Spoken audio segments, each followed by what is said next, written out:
Hello friend, welcome back to study by YouTube channel. और इस lecture में हम देखेंगे इन्वायरमेंट का, ठीक है, पर्यावरण का प्रैक्टिस सेट नंबर 13। ठीक है, अभी तक हम टोटल पिछले 12 प्रैक्टिस सेट कंप्लीट करा चुके हैं। और ये जो प्रैक्टिस सेट होंगे, जो MP TET, REET, C TET, HTET, UP TET, Jharkhand, Chhattisgarh, मतलब जितने भी हिंदी भाषी क्षेत्र है और जहाँ पर टेट का एग्जाम कंडक्ट कराया जाता है, उसमें डेफिनेटली कि 30 मार्क्स का इन्वायरमेंट आता ही आता है। तो आप इस प्रैक्टिस सेट का इस्तेमाल कर सकते हैं, जिसमें आपका एक बेटर स्कोर होगा। और इसमें जो भी क्वेश्चन है वो 3rd to लेकर 8th तक की जो NCERT की बुक है वहां से क्वेश्चन दिए गए हैं, और कुछ यहाँ पेडागोजी के भी मिलेंगे। ठीक है, और अगर आप इसे अंत तक लगाते तो डेफिनेटली आपको एक अच्छा खासा फायदा मिलेगा, एक अच्छी खासी प्रैक्टिस रहेगी आपके अंत तक, और पेपर में आप अच्छा परफॉर्म कर पाओगे। ठीक है, तो आइए लेक्चर स्टार्ट करते हैं।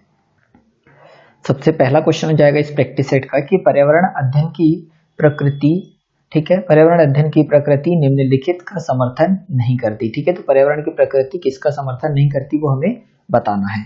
तो पहला ऑप्शन है बच्चे कम गलतियां करें। सेकंड ऑप्शन है यहाँ बच्चों को करके सीखने का अवसर मिले, तो ये तो समर्थन करती है। ठीक है, कि बच्चे करके सीखने का अवसर मिले बच्चों को। थर्ड है बच्चे बहुत से प्रश्न पूछे, तो ये भी बिल्कुल सही है कि पर्यावरण की प्रकृति इसका भी समर्थन करती है। फोर्थ देखें तो बच्चों को खोज करने के लिए पर्याप्त स्थान मिले, तो इसका भी समर्थन करती है। तो ऑप्शन नंबर फर्स्ट होगा राइट आंसर की बच्चे जितनी ज्यादा गलतियां करेंगे उतने ज्यादा सीखेंगे, इसीलिए उसने बोला है कि पर्यावरण अध्ययन की प्रकृति निम्नलिखित का समर्थन नहीं करती। तो ऑप्शन नंबर फर्स्ट होगा right answer. Question number second हो जाएगा यहाँ कि एक शिक्षिका ने कक्षा 4, ठीक है, के विद्यार्थियों को पढ़ाने के लिए बहुत, ठीक है, बहुत है। फिर से पढ़ लेना क्वेश्चन कि एक शिक्षिका ने कक्षा 4 के विद्यार्थियों को पढ़ाने के लिए पौधे अंतः वस्तु का चयन किया, उसने सिखाने के लिए निम्नलिखित अवसर प्रदान किए। ठीक है, तो पहला यहाँ पर 3 स्टेटमेंट दिए हैं, उनके आधार पर हमें आंसर बताना है। तो पहला है समूहों में पत्तियों का संग्रहण करना, फर्स्ट। सेकंड यहाँ पर है पत्तियों के आकार, स्वरूप और अन्य विशेषताओं पर चर्चा करना। थर्ड दिया है कि अपना वनस्पति संग्रहालय बनाना। ठीक है, तो ये थर्ड दिए हैं, 3 दिए। अब इनमें से कौन सा सही है वो हमें बताना है। इस प्रकार की गतिविधियां हेतु शिक्षिका को किस बात के लिए सबसे अधिक प्रोत्साहन नहीं देना चाहिए। ठीक है, सबसे अधिक प्रोत्साहन नहीं देना चाहिए, इन चीजों पर चर्चा की गई है। अब ऑप्शन पे चलते हैं हम। तो ये 4 ऑप्शन हो जाएंगे। तो पहला ऑप्शन है जितनी अधिक पत्तियां हैं के बारे में संभव हो उतना उसके नाम याद करना। ठीक है, तो देखो कक्षा 5 की बात हो रही है और वहां पर कभी भी किसी चीज को रटने पर जोर नहीं दिया जाता है। ठीक है, परंतु यहाँ पर जो पहला ऑप्शन है हमारा वो क्या बोल रहा है कि जितनी अधिक पत्तियों के बारे में संभव हो सके उनके नाम याद करना। तो मेरे अनुसार तो जो गलत है वही पूछा है कि प्रोत्साहन नहीं करना चाहिए, तो फर्स्ट ही गलत होना चाहिए, मतलब ये हमारा आंसर है। पर सेकंड देख लो, बच्चों की पहल, बच्चों के द्वारा कार्य का विस्तार होना चाहिए, बिल्कुल सही है। बच्चों का निरंतर गतिविधि में लगे रहना चाहिए, ये भी सही है। और बच्चों की परस्पर क्रिया अवलोकन को सहयोग, तो ये भी सही है, मतलब ऑप्शन नंबर फर्स्ट हो जाएगा राइट आंसर। कि उसने बोला है कि इस प्रकार की गतिविधियां हेतु शिक्षिका को किस बात के लिए सबसे अधिक प्रोत्साहन नहीं देना चाहिए। तो ऑप्शन नंबर फर्स्ट है right answer. Question number third यहाँ पर हो जाएगा कि शिक्षार्थियों का आकलन करते समय, ठीक है, शिक्षार्थियों का आकलन करते समय पर्यावरण अध्ययन की शिक्षिका को निम्नलिखित में से क्या नहीं करना चाहिए। ठीक है, तो देखो क्या नहीं करना चाहिए, ये पूछा है कि शिक्षार्थियों का आकलन करते समय, बच्चों का आकलन करते समय पर्यावरण अध्ययन की शिक्षिका को निम्नलिखित में से क्या नहीं करना चाहिए। तो पहला ऑप्शन है बच्चों के पूर्व आकलन के साथ तुलना करना। सेकंड है शिक्षार्थियों को सीखने की क्षमता को अध्ययन में रखकर सूचना दर्ज करना। और थर्ड ऑप्शन है बच्चों के कार्यों के केवल कुछ पक्षों पर ध्यान केंद्रित करना। और फोर्थ ऑप्शन हो जाएगा यहाँ बच्चों की कार्य से संबंधित गुणात्मक उल्लेख करना। ठीक है, तो थर्ड का ऑप्शन नंबर थर्ड होगा राइट आंसर। कि उसने बोला है कि शिक्षिका को क्या नहीं करना चाहिए, तो बच्चों के कार्यों के केवल कुछ पक्षों पर ध्यान केंद्रित नहीं करना चाहिए, सभी पक्षों पर ध्यान केंद्रित करना चाहिए, इसीलिए ऑप्शन नंबर थर्ड हो जाएगा यहाँ पर राइट आंसर। ठीक है, क्वेश्चन नंबर 4 हो जाएगा कि प्राथमिक स्तर पर पर्यावरण अध्ययन में समुदाय सीखने सिखाने का एक महत्वपूर्ण संसाधन है, क्योंकि ठीक है, तो प्राथमिक स्तर पर पर्यावरण अध्ययन के लिए जो समुदाय होता है वो सीखने और सिखाने के लिए एक महत्वपूर्ण संसाधन होता है। क्यों होता है उसका कारण बताना है, और वही हमें ऑप्शन में दिया है। तो पहला ऑप्शन है यह एक बहुत सस्ता संसाधन है। सेकंड है यह आसानी से उपलब्ध होने वाला संसाधन है। थर्ड है इनमें समझदार और बुजुर्ग व्यक्ति होते हैं। और फोर्थ ऑप्शन है यह वास्तविक स्थितियों में सीखने के अवसर उपलब्ध कराता है। ठीक है, तो देखो प्राथमिक स्तर पर समुदाय सीखने सिखाने का एक महत्वपूर्ण संसाधन है। क्यों? क्योंकि यह वास्तविक स्थितियों में सीखने का अवसर उपलब्ध कराता है। तो ऑप्शन नंबर फोर्थ होगा राइट आंसर, हमें डायरेक्टली रियल चीजों से जोड़ता है। अगला हो जाएगा क्वेश्चन नंबर छठवा। ठीक है, पांचवा क्वेश्चन है नहीं।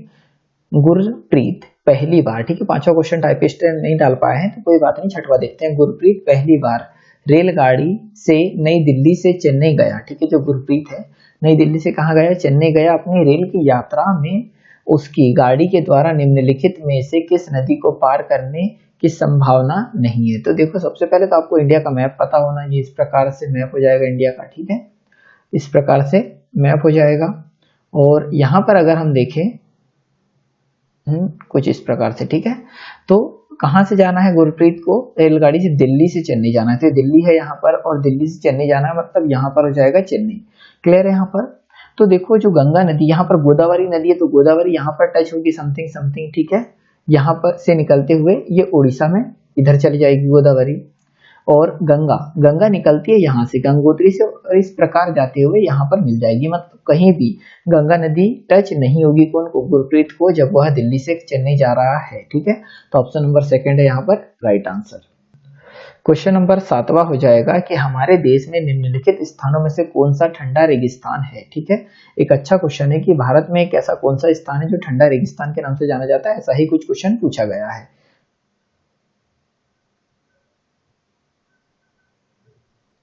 तो अगर हम यहाँ ऑप्शन की बात करें तो पहला ऑप्शन है जैसलमेर, सेकंड ऑप्शन है लद्दाख, थर्ड ऑप्शन है मेघालय और फोर्थ ऑप्शन है दार्जिलिंग। ठीक है, तो जो लद्दाख है वह उच्च स्थान है। ठीक है, जो कि जम्मू कश्मीर से अब अलग हो चुका है। लद्दाख अपने आप में केंद्र शासित प्रदेश बन चुका है और यह ठंडा रेगिस्तान के नाम से जाना जाता है। ठीक है, तो ऑप्शन नंबर सेकंड है right answer.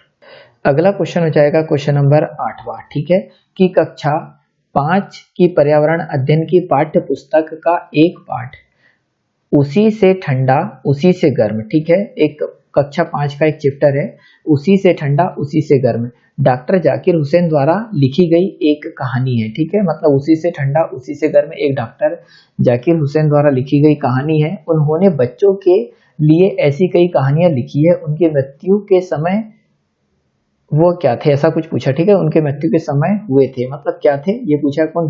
Doctor Zakir Hussain. तो पहला ऑप्शन है भारत के मुख्य न्यायाधीश, सेकंड ऑप्शन है भारत के उपराष्ट्रपति, थर्ड ऑप्शन है भारत के राष्ट्रपति और फोर्थ ऑप्शन है प्रधानमंत्री।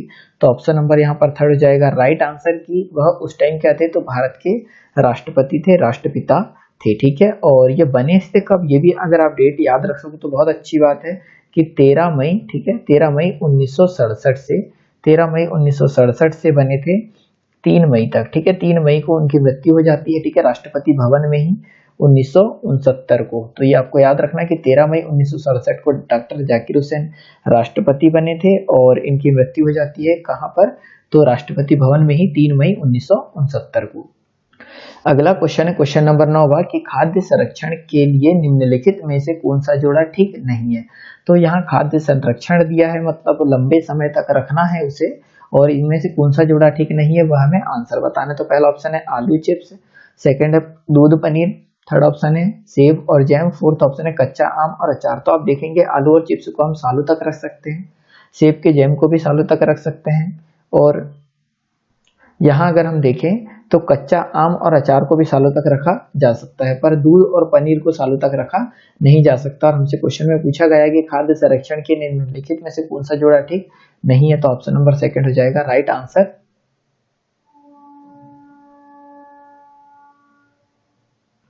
अगला क्वेश्चन नंबर 10वां हो जाएगा कि घरों की नीचे दी गई विशिष्टताओं पर विचार कीजिए। ठीक है, एक घर की विशिष्टता दी गई है और उस पर विचार करना है। तो पहला यहाँ दी है कि निचली मंजिल में कोई खिड़की नहीं है,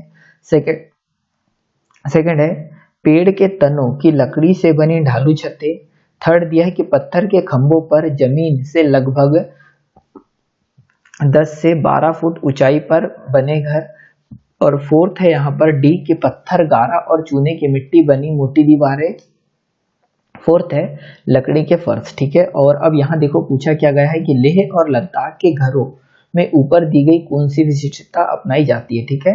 तो लेह और लद्दाख में ऊपर दी गई कौन सी विशिष्टता अपनाई जाती है, तो अगर आपने लेह और लद्दाख के घरों के बारे में पढ़ा है तो वहां पर निचली मंजिल में कोई खिड़की नहीं होती है, तो पहला तो बिल्कुल सही है, मतलब ए होगा, कंफर्म है। फिर उसके बाद अगर आप देखोगे तो जो घर होते हैं, ठीक है, उसमें पत्थर और गारा और चूने से बनी मोटी दीवार होती है, मतलब डी भी होगा, ये भी बिल्कुल सही है। और लकड़ी के फर्श बनी होती है, मतलब ई भी यहाँ पर सही है, तो ए डी और ई सही होगा। तो ए डी और ई ऑप्शन नंबर थर्ड में, इसीलिए ऑप्शन नंबर थर्ड हो जाएगा राइट आंसर। क्वेश्चन नंबर 11वां हो जाएगा कि निम्नलिखित का अध्ययन कीजिए। यहाँ जो दिया हुआ है उसका अध्ययन करना है हमें कि कौवा पेड़ की ऊंची डाल पर अपना घोंसला बनाता है। इस घोंसले को बनाने में कई प्रकार की चीजें, यहाँ तक कि लकड़ी की शाखाएं और लोहे के तार भी होते हैं, ठीक है। एक चालाक पक्षी भी है जो अपना घोंसला नहीं बनाता है और कौवे के घोंसले में अंडे देता है। बेचारा कौवा अपने अंडों के साथ इन अंडों को भी सेता है, ठीक है। यह पक्षी कौन सा है, तो पहला ऑप्शन है, आप समझ गए होंगे कि जो कौवे के घोंसले में ही अंडे दे देता है, ऐसा कौन सा पक्षी है, ये हमसे पूछा गया सिंपल लैंग्वेज में। तो पहला ऑप्शन है कलचिड़ी, सेकंड ऑप्शन है बसंत गौरी, थर्ड ऑप्शन है कोयल और फोर्थ ऑप्शन है यहाँ शकर खोरा, ठीक है। तो ऑप्शन नंबर थर्ड हो जाएगा राइट आंसर। जो कोयल है वह कौवे के घोंसले में अंडे दे देता है। क्वेश्चन नंबर 12वां हो जाएगा कि निम्नलिखित में से कौन सा बीज नहीं है, ठीक है। तो चार ऑप्शन दे रखे हैं, गेहूं, काली मिर्च, साबूदाना और सौंफ, इनमें से कौन सा बीज नहीं है यह हमें बताना है। तो ऑप्शन नंबर थर्ड है यहाँ पर राइट आंसर। जो साबूदाना है वह बीज नहीं है, ठीक है। तो ये क्या है, याद रखिएगा कि ये साइकस के तनों के मंड से बनाया जाता है, कौन, साबूदाना। अगला क्वेश्चन नंबर 13वां हो जाएगा कि रेहाना अपने परिवार के साथ केरल जाती है, ठीक है। जो रेहाना है अपने परिवार के साथ कहाँ जाती है, केरल जाती है। वहां उसे ऊंचे वृक्ष दिखाई पड़ते हैं, कहाँ पर, केरल में, जो उसके गृह नगर शिमला के ऊंचे वृक्षों के से भिन्न है। उसने केरल में कौन से वृक्ष देखे होंगे, तो देखो नारियल, सेकंड है सेब, थर्ड है लीची और फोर्थ है चीड़, ठीक है। तो डेफिनेटली है कि नारियल के पेड़ देखेंगे कहाँ पर, केरल में, क्योंकि केरल में नारियल के पेड़ पाए जाते हैं, ठीक है। क्वेश्चन नंबर 14वां हो जाएगा यहाँ पर कि बच्चों के द्वारा सब्जी बाजार में इकट्ठी की गई निम्नलिखित सामग्री में से उन्हें पहचाने जिनके भीतर बीज होते हैं, ठीक है। तो यहाँ पर हमें जो चीजें दे रखी है इनमें से किसमें बीज है वो उनको हमें पहचानना है। तो आलू में बीज होता है क्या, नहीं होता है, ठीक है। तो देखो जिसमें आलू है उसे हम काट देते हैं, तो आलू तो किसी ऑप्शन में है ही नहीं। टमाटर में बीज होते हैं, मतलब ऑप्शन नंबर पहला भी आंसर हो सकता है, सेकंड भी हो सकता है, थर्ड भी हो सकता है, मतलब फोर्थ तो आंसर है नहीं। नाशपाती, ठीक है, नाशपाती में भी बीज होते हैं, मतलब ये भी सही है, ये भी सही है, ये भी सही है। चीकू में बीज होते हैं, तो ये भी सही है, ये भी सही है, ये भी सही है। भिंडी आपने देखी होगी, भिंडी में भी बीज होते हैं, करेले में भी होते हैं और खीरा में भी होते हैं। तो ऑप्शन नंबर थर्ड हो जाएगा राइट आंसर कि जो बच्चों के द्वारा बाजार से इकट्ठी की गई जो सब्जियां उनमें निम्नलिखित में बीज होते हैं, टमाटर, नाशपाती, चीकू, भिंडी, करेला और खीरे में। क्वेश्चन नंबर 15वां यहाँ पर हो जाएगा कि नीता आंध्र प्रदेश जाती है, ठीक है। जो नीता है वह आंध्र प्रदेश जाती है और 2 साड़ियां खरीदती है, कहाँ से, आंध्र प्रदेश से, और खास तौर पर वही बनाई जाती है, ठीक है। और वह जो साड़ियां है वह खास तौर पर आंध्र प्रदेश में ही बनाई जाती है, वह क्या कहलाती है। तो जो आंध्र प्रदेश में बनी साड़ियां उन्हें क्या कहते हैं, ये हमसे पूछा गया है। तो पहला ऑप्शन है पोचमपल्ली और कलमकारी, सेकंड ऑप्शन है पोचमपल्ली और कांजीवरम, थर्ड ऑप्शन है कलमकारी और चंदेरी, फोर्थ ऑप्शन है कलमकारी और कत्था, ठीक है। तो ऑप्शन नंबर फर्स्ट है राइट आंसर की जो आंध्र प्रदेश में साड़ियां बनाई जाती है उन्हें स्पेशली कहा क्या जाता है, तो पोचमपल्ली और कलमकारी कहा जाता है। तो ऑप्शन नंबर फर्स्ट है राइट आंसर। क्वेश्चन नंबर 16वां हो जाएगा कि निम्नलिखित में से कौन सी बीमारी रुके हुए या इकट्ठे हुए पानी से हो सकती है, ठीक है। तो पहला ऑप्शन है मलेरिया, सेकंड ऑप्शन है पोलियो, थर्ड है निमोनिया और फोर्थ है चेचक, ठीक है। तो ऑप्शन नंबर फर्स्ट हो जाएगा राइट आंसर। जो मलेरिया है वो ठहरे हुए पानी और इकट्ठे हुए पानी से होता है, ठीक है, और मादा एनोफिलीज मच्छर से ये फैलता है। क्वेश्चन नंबर 17वां यहाँ पर हो जाएगा कि निम्नलिखित में से कौन सा जोड़ा ठीक है। तो देखो सही है वो वाला पूछा गया है, तो पहला ही इसका पहला इसका राइट आंसर हो जाएगा। असम जो है वो कहाँ पर होता है, बिहू में होता है, तो ऑप्शन नंबर फर्स्ट हो जाएगा राइट आंसर।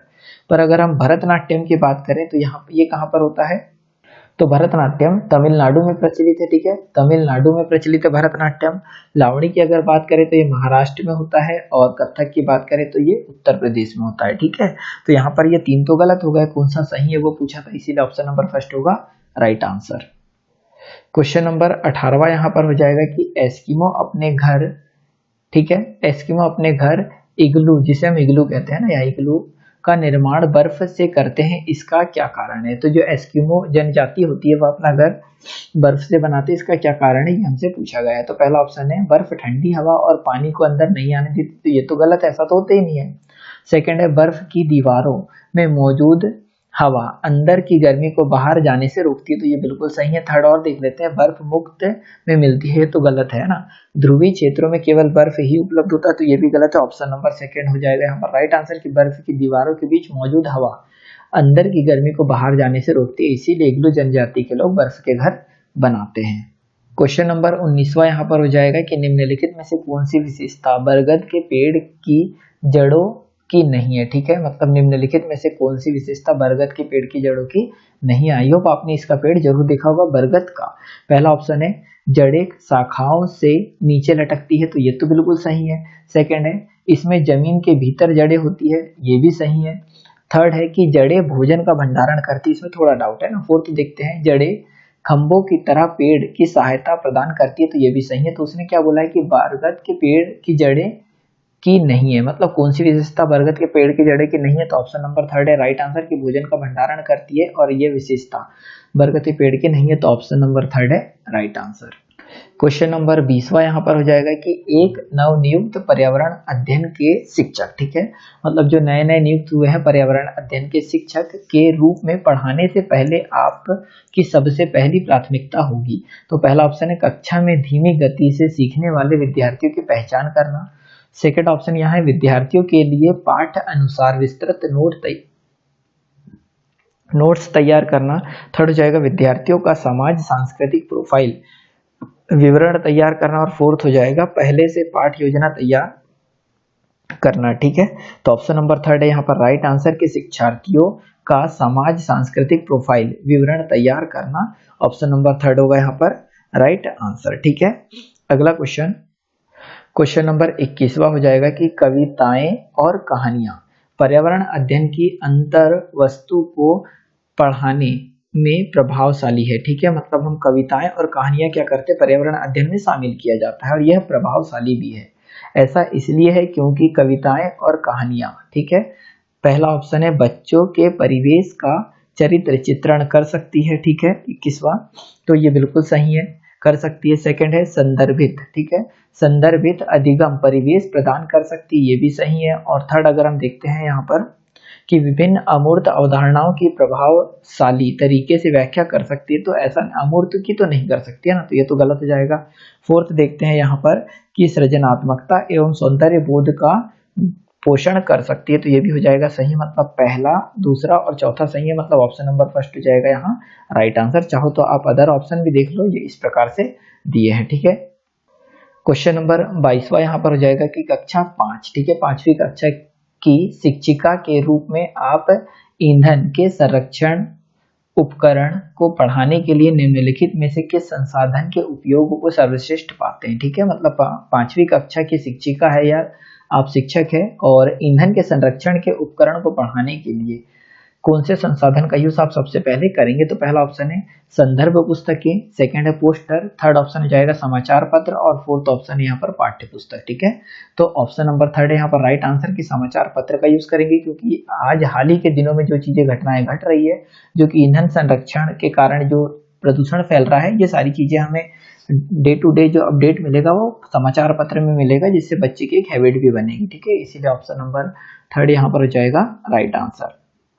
क्वेश्चन नंबर 23वां हो जाएगा कि कक्षा चौथी की एक शिक्षिका, ठीक है, कक्षा चौथी की एक शिक्षिका विद्यार्थियों से कहती है कि वह अपने कार्य पत्रक अवलोकन रिपोर्ट और सत्र में एकत्रित की गई सामग्री को एक फोल्डर में डाल दे, ठीक है, इन फोल्डर को खालिस्तान कहा जाता है। तो देखो कक्षा चौथी की एक शिक्षिका शिक्षार्थियों से कहती है कि वह अपने कार्य पत्रक, अवलोकन, रिपोर्ट और सत्र में एकत्रित की गई सामग्री को एक फोल्डर में डाल दे, और ये फोल्डर को क्या कहा जाता है ये पूछा गया है। पहला ऑप्शन है पोर्टफोलियो, सेकंड है दत्त कार्य, थर्ड है परियोजना कार्य, और फोर्थ ऑप्शन हो जाएगा घटना वृतांत अभिलेख। ठीक है, तो ऑप्शन नंबर फर्स्ट हो जाएगा यहाँ पर राइट आंसर। क्या कहा जाता है? तो पोर्टफोलियो कहा जाता है। अगला क्वेश्चन हो जाएगा क्वेश्चन नंबर 24वां की एनसीईआरटी की पर्यावरण अध्ययन की कक्षा 5 की पाठ्य पुस्तक में सुनीता अंतरिक्ष में, ठीक है, सुनीता अंतरिक्ष में शीर्षक पाठ स्पेसशिप में अंतरिक्ष यात्री सुनीता विलियम्स के अनुभव का वर्णन करता है। ठीक है, इसमें शामिल करने का या इसे शामिल करने का क्या कारण हो सकता है हमें बताना है। तो कक्षा 5वीं की, ठीक है, जो पुस्तक है उसमें सुनीता अंतरिक्ष में एक पाठ दिया गया है, तो ये क्यों शामिल किया गया है ये हमें बताना है। तो पहला ऑप्शन है यहाँ पर, सॉरी ये स्टेटमेंट दे रखे, इनमें से कौन से स्टेटमेंट सही है वो हमें बताना है। यह घटना अंतरिक्ष यात्रियों की जिंदगी को झांकने का अवसर देती है।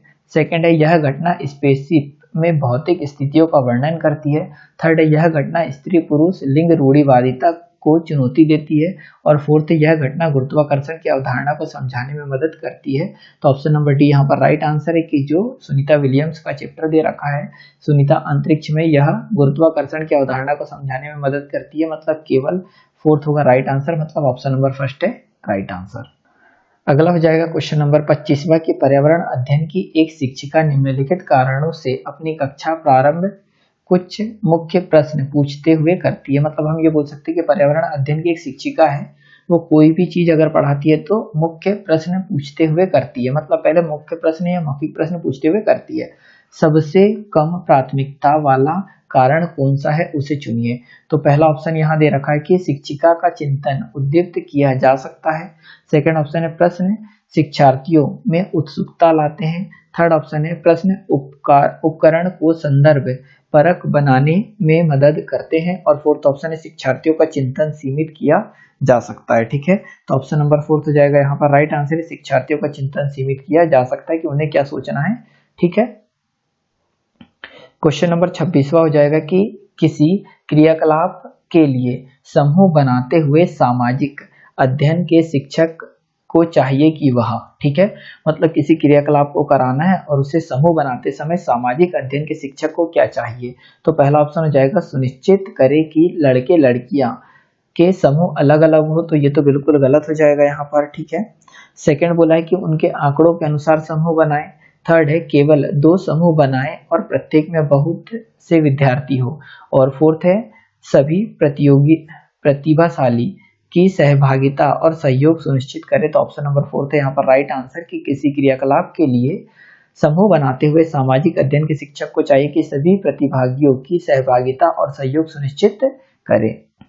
क्वेश्चन नंबर 27वां यहाँ पर हो जाएगा कि प्राथमिक स्तर पर पर्यावरण अध्ययन की पाठ्यपुस्तक में निम्नलिखित में से कौन सी विशेषता नहीं होनी चाहिए। ठीक है, मतलब प्राथमिक स्तर पर पर्यावरण अध्ययन की पाठ्यपुस्तक में निम्नलिखित में से कौन सी विशेषता नहीं होनी चाहिए।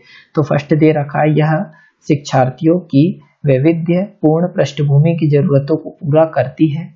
सेकंड है यह वास्तविक कहानी और घटनाओं को शामिल करती है। थर्ड है यह परिभाषाओं और अमूर्त अवधारणाओं की व्याख्या करने का ध्यान केंद्रित करती है। और फोर्थ यहाँ पर हो जाएगा कि यह प्रकृति और समाज सांस्कृतिक परिवेश को एकत्रित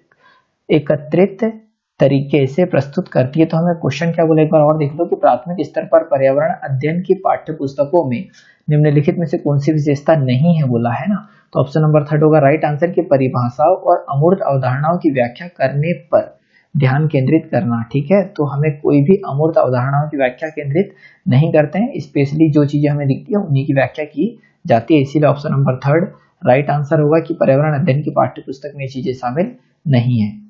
क्वेश्चन नंबर 28वां यहाँ पर हो जाएगा कि पर्यावरण अध्ययन, ठीक है, पर्यावरण अध्ययन शिक्षण के संदर्भ में राष्ट्रीय पाठ्यचर्या की रूपरेखा 2005 निम्नलिखित में से किसे प्रस्तावित नहीं करती। तो पहला ऑप्शन हो जाएगा बच्चों के अनुभव और संदर्भों से जोड़ना। सेकंड है हस्तपरक क्रियाकलाप।